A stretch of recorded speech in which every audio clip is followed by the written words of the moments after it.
British farmers are apparently being paid to leave crops rotting in the ground or to plant food for the birds.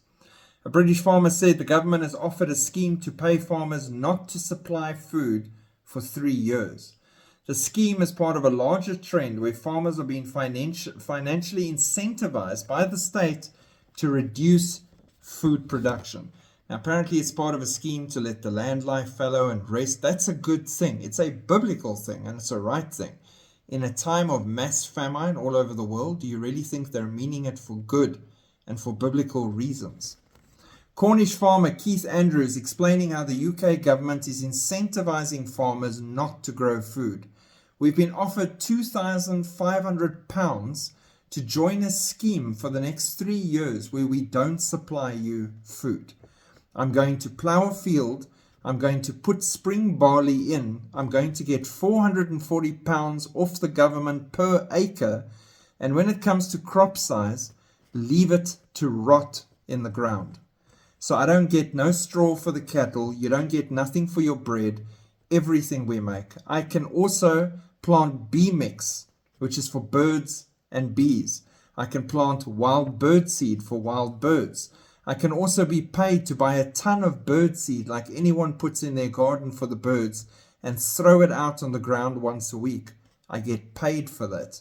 My accountant says, do it, because in doing it, I've not got to buy fertilizer, which since the Ukraine war has gone from £250 a ton to £1,000 a ton.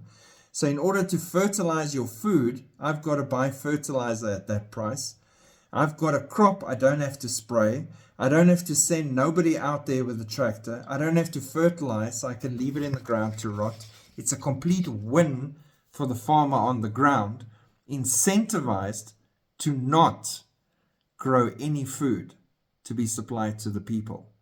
Now again, in a time period of famine, a 7-year famine period that's lying ahead prophetically for this final week of Daniel, and they're incentivizing farmers not to grow food, to leave things in the ground to rot.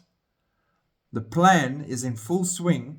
And I mean, we've covered stories where they're killing off livestock to try and bring down the levels and everything towards climate change. And it's a removal of food. And eventually you will eat what they provide, regardless of what it is, even if it's fake meat. The world's really gone crazy.